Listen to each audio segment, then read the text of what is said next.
Hello, Jess Leanne here. This is going to be an awkward start simply because I have within my mind a place that was created for me to go and sit at the Father's feet, to go and complain to Him, to vent, to ask questions. And sometimes, maybe not as much as I should, I sit and I try to listen. And I was doing that not so long ago, and I was just asking Him to show me what it is that He'd like me to see. And then He showed me. And as He was taking me through and explaining it, I was like, oh my gosh, I feel like I should capture this moment and record it as it's happening. So my initial plan was to come on here, explain what He showed me to that point, and then continue on. So I had to go change my shirt, and I'm just like, oh my God, I'm getting so excited because, when it's a word from the Lord, it touches you. And so then I've tried a couple times, and the little doggy came running in, yapping, like one of the bigger ones that was scared of. My son came, and I'm like, wow, how am I going to go and make this message? I'm sitting there, and I'm like waiting for it to quiet down. The sun comes again. And then now I'm learning the strategies that the enemy employs. And so typically, what does a person do? Because it's all going on, they don't want people to hear the chaos of their own, because God forbid you're not what people think. And so then you're like, no, I'm going to have to wait. But I'm sorry, I'm going to do the complete opposite. Because for too long, I didn't put Him first. And I have 2 sons that cuss like sailors. I have a chaotic home. And if this happens during this, then okay, because His words are going to get out. Oh boy, okay. I just had a aha right there, because through this process, He was showing me this is a process for me to bridge forth. So, give me a moment to compose myself. I got this. Okay, thank you, Holy Spirit.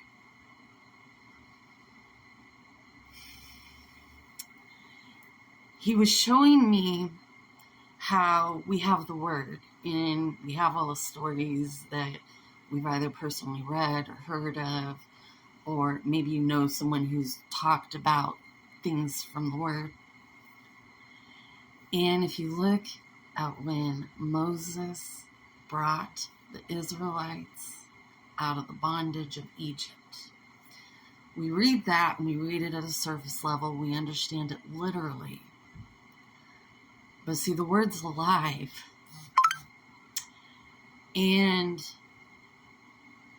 He desires for you to seek Him so He can take you deeper. So you finally sit at His feet and listen. Sorry, I'm having aha moments for myself. I got this. So, He was showing me how when we take the literal word, now let's take it deeper. You're in bondage to something, and you have to be delivered from it. And so there might be someone who comes along in your life and they help you. They help you start to break free of that bondage. You finally go. What happens next? You're going to come to the moment where you're at the Red Sea. On one side, you have what you were in bondage to. Spirit of lying, spirit of drugs, spirit of jealousy, spirit of gossip, spirit of judgment. Hear what the Spirit says. Spirit of corn. That's what you're in bondage to, and it's coming at you. It's coming at you full force. It wants you back. You're facing the Red Sea. What does the Lord do? He opens it up and it parts. And you're looking at what seems to be the impossible. How? How can you do that? And you turn to the other side, and what you were in bondage to is right there. You have to make a decision. Choose wisely, my friend.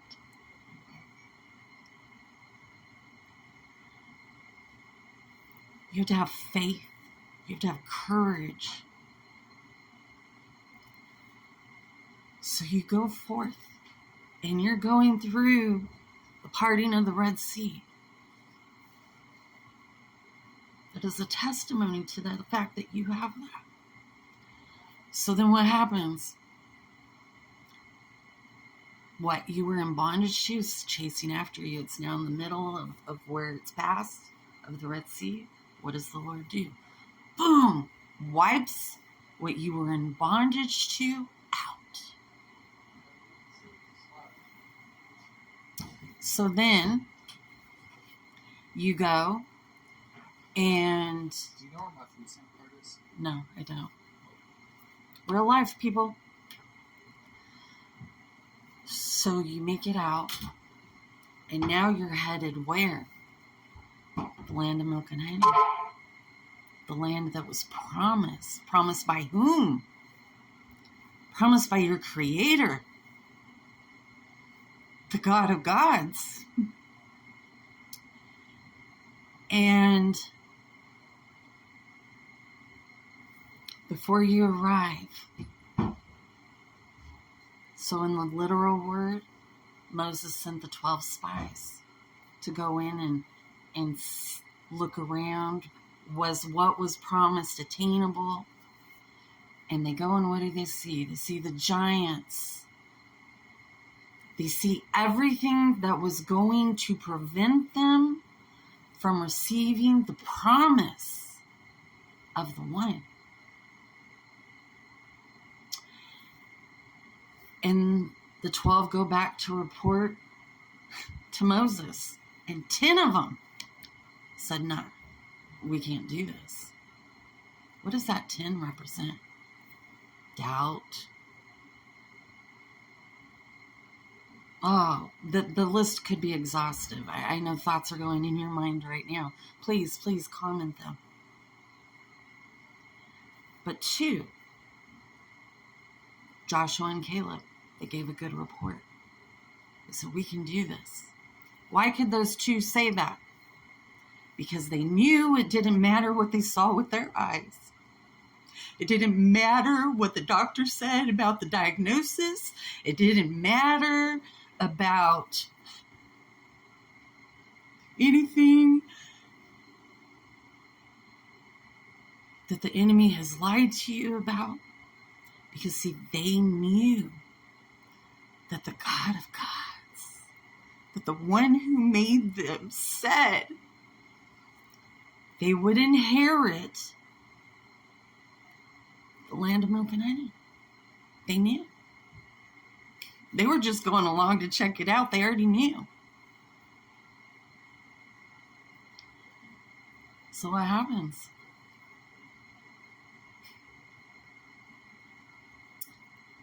They have to wander for 40 years. I'm going to stop this and I'm going to continue.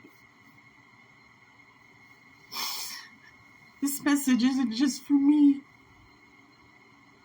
Trust me, I am the least. But we go through the refining fire.